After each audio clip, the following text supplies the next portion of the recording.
Indian navy में specially GD post के लिए लेटेस्ट इंग्लिश का सिलेबस क्या है? क्या इंग्लिश के सिलेबस में इस बार कुछ बदला हुआ है या फिर नहीं? अगर कुछ बदला हुआ है वो क्या है? क्या नाविक जीडी में इंग्लिश सेक्शन में नेगेटिव मार्किंग एप्लीकेबल है या फिर नहीं? एक्चुअल में नाविक जीडी में इंग्लिश सेक्शन में टोटल कितना क्वेश्चन पूछता है और उसमें एक क्वेश्चन करेक्ट करने के लिए कितना मार्क मिलता है और एक क्वेश्चन गलत करने के लिए कितना मार्क मिलता है? कोई ऐसा ऑथेंटिक तरीका है जिसे फॉलो करके हम 100% इंग्लिश सेक्शन में टॉप कर सकते हैं? अगर कोई ऑथेंटिक तरीका है वो क्या है? तो फ्रेंड्स, अगर आप स्पेशली इंडियन नेवी में जीडी पोस्ट के लिए प्रिपेयर कर रहे हैं, अब सभी को पता होगा कि जीडी में इंग्लिश का स्ट्रैटेजी क्या है और कितना टॉप होता है इंग्लिश सेक्शन को क्लियर करना। इस वीडियो में हम कवर करेंगे कि नेविक जीडी में इंग्लिश का सिलेबस क्या है जो कि अपडेटेड है और उसमें कितना नेगेटिव मार्किंग है और उसके लिए बेस्ट स्ट्रैटेजी क्या है। सब कुछ मैं यहाँ पे लिख के लाया हूँ। अगर आप सीरियस एस्पिरेंट हो, इस वीडियो को एक भी सेकंड स्किप नहीं करते हुए एंड तक ही देखना। हेलो फ्रेंड्स, मेरा नाम है गौतम और आप सभी को स्वागत है मेरे यूट्यूब चैनल में, जहाँ पर होता है सिर्फ और सिर्फ टू द पॉइंट बातें और कुछ बकवास बात नहीं। तो फ्रेंड्स, आज हम डिस्कस करेंगे कि नेविक जीडी का इंग्लिश का सिलेबस क्या है, उसके लिए टॉप स्ट्रैटेजी क्या है, क्या फॉलो करें ताकि जितना भी क्वेश्चन पूछता है सब कुछ क्लियर हो जाए, हम 100% स्कोर कर सकें। सब कुछ डिटेल में डिस्कस करूँगा, ध्यान से सुनेगा। ओके, उससे पहले आप सभी को बताना होगा कि नेविक जीडी में जो भी एग्जाम पैटर्न था वो थोड़ा बहुत चेंज हो चुका है और मैथ का सिलेबस में सब में कुछ थोड़ा बहुत चेंज हुआ है। अगर आप सीरियस एस्पिरेंट हो और उसके बारे में जानना चाहते हो, इस वीडियो में डिस्क्रिप्शन में आपको सारे वीडियो का लिंक दे दूंगा। ये वीडियो देखने के बाद देखिए सारे वीडियोस 1 बाय 1 देख लेना अगर आप नेविक जीडी के एस्पिरेंट हो।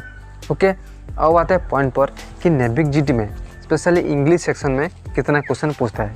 आप सभी को बताना चाहूँगा, नेविक जीडी में मेनली जो भी इंग्लिश सेक्शन का क्वेश्चन पूछता है वो 10th लेवल का होता है। ओके, इसलिए आपको इतना भी टेंशन लेने की ज़रूरत नहीं है और उसमें नेगेटिव मार्किंग नहीं है, ये बात ध्यान में रखो।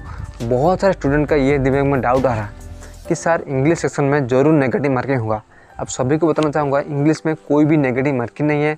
हाँ, इसमें जो भी क्वेश्चन आता है थोड़ा बहुत टॉप लेवल का क्वेश्चन आता है। ओके, वो क्या है सीक्रेट तरीका एंड तो देखोगे तो आपको पता चल जाएगा, ताकि आप मतलब निडर आप 100% ये एग्ज़ाम क्लियर कर सकेंगे।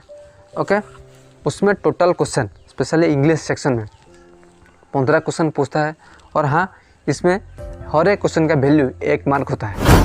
ओके, इसीलिए अगर आपका क्वेश्चन नहीं आ रहा है या फिर आप सोच रहे हैं कि मेरा क्वेश्चन नहीं होगा, तब भी आप आँख बोझ के आप टिक कर सकते हो, क्योंकि इसमें नेगेटिव मार्किंग नहीं है। ये बहुत बार देखा गया है, मतलब 100 में से 99% कि बहुत सारे स्टूडेंट ऐसे होते हैं जिनको बहुत सारा पता होता है, बहुत सारे स्टूडेंट ऐसे होते हैं जिनको थोड़ा बहुत पता होता है, मतलब कुछ भी पता नहीं होता। भले उनको पता नहीं होता, उनका सिलेक्शन हो जाता है स्पेशली जीडी पोस्ट के लिए। कैसे? क्योंकि उन्हें पता नहीं है क्या सही है क्या गलत है और इसमें नेगेटिव मार्किंग नहीं है, इसलिए वो सब कुछ टिक मार के आ जाते हैं, उनमें से उनका सिलेक्शन हो जाता है। लेकिन जिनको पता है ढेर सारा क्वेश्चन, उनका डाउट सिर्फ यही होता है कि ये मेरा होगा या फिर नहीं, ये मैं टिक मारूँ या फिर नहीं, इसलिए उनका सिलेक्शन नहीं होता। नेविक जीडी में आपके लिए गोल्डन अपॉर्चुनिटी है, क्योंकि उसमें कोई भी नेगेटिव मार्किंग नहीं है। जो भी करना है आपको पूरी तरह से फ्रीडम है, आप सभी क्वेश्चन टिक करके आ सकते हो। उसमें सिलेक्शन होने का अगर आप लक पर साथ दे, आप चांस पा सकते हो। ओके, अब आते हैं पॉइंट पर कि सिलेबस क्या है। आप सभी को बताना चाहूँगा, नेविक जीडी का जो इंग्लिश सेक्शन है वो 9 चैप्टर कवर करता है। 9 मतलब 9 चैप्टर। फर्स्ट आता है पैसेज। पैसेज मतलब आपको पढ़ना पड़ता है, छोटा सा पैसेज देता है, आपको अच्छे से पढ़ना पड़ता है और उसमें क्विक क्वेश्चन आपको देना पड़ता है।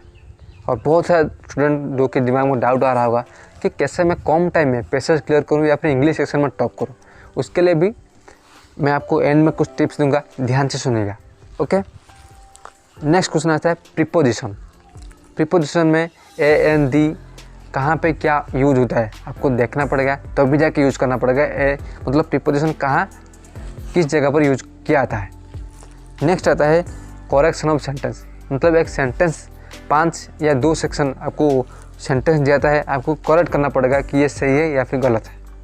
ओके, फोर्थ आता है active to passive voice, passive to active voice.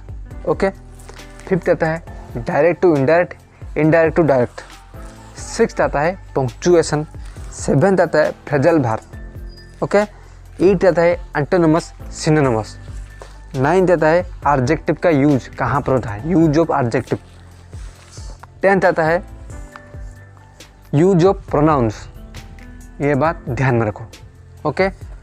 मुझे आशा है आपको जो बता रहा हूँ अच्छे से समझ में आ गया होगा। इतना डिटेल में कोई भी नहीं बताता होगा। अगर आप सीरियस एस्पिरेंट हो या फिर नोट पाना चाहते हो, इस चैनल को सब्सक्राइब करके रख देना। आपका काम सिर्फ सब्सक्राइब कर देना, वीडियो को लाइक कर देना, और हाँ प्लीज़ मुझे नीचे कमेंट कर देना। मैं आपको नोट भी प्रोवाइड कर दूंगा कि नाभिक जीडी में टॉप कैसे करें। ओके। और बात है जो मोस्ट इम्पोर्टेंट फैक्ट कि सीक्रेट वे है वो क्या है, कैसे कम पढ़ के नाभिक जीडी में हम क्वालिफाई कर सकेंगे। आप सभी को बताना चाहूँगा नाभिक जीडी में क्लियर करना इतना आसान नहीं है। इंडियन कोस्ट गार्ड में अगर कोई टॉप लेवल का पोस्ट होता है वो है नाभिक जीडी। उसमें एंट्रेंस क्लियर करना इतना आसान नहीं है, इसलिए आपको मेहनत करना पड़ेगा। लेकिन मेहनत दो तरीके से होता है। फर्स्ट होता है हार्डवर्क, सेकंड होता है स्मार्ट वर्क। हार्डवर्क क्या है, आपको सभी सिलेबस आपको कवर करना पड़ेगा। लेकिन स्मार्ट वर्क क्या है, आपको जो भी क्वेश्चन आएगा उसी के रिलेटेड आपको सिलेबस कवर करना है, कुछ एक्स्ट्रा पढ़ने की ज़रूरत नहीं है। वो क्या है, ध्यान से सुनेगा। नाभिक जीडी का जो इंग्लिश सेक्शन है उसका 5 साल प्रीवियस पेपर या फिर हो सके तो 3 साल मैक्सिमम वो क्वेश्चन लिख कर ले आओ। अगर आप नहीं ला पाते हो नीचे कमेंट कर देना, मैं आपको प्रोवाइड कर दूंगा। ओके। और उसमें जितना भी क्वेश्चन पूछता है आपको रट्टा मान लेना है फास्ट ऑफ क्वेश्चन, क्योंकि उसमें से 15 में से 6 या 7 क्वेश्चन डायरेक्ट उसमें ही क्वेश्चन आएगा 5 साल के प्रीवियस क्वेश्चन से। ओके। और हाँ, जो बाकी रहा आपको उसी क्वेश्चन का इर्द गिर्द में जितना बच्चा कुचा क्वेश्चन है आपको कवर कर लेना है। आपका 100% एग्ज़ाम क्लियर हो जाएगा, मैं आपको लिख कर दे सकता हूँ। ओके। अगर फिर भी आपके दिमाग में इतना सी डाउट है कि मैं क्या करूँ क्या भी नहीं, मुझे नीचे कमेंट कर देना अपना भाई समझ के। तो फ्रेंड्स आज में इतना ही, मिलता है नेक्स्ट वीडियो में। तब तक खुश रहिए, कीप स्माइलिंग।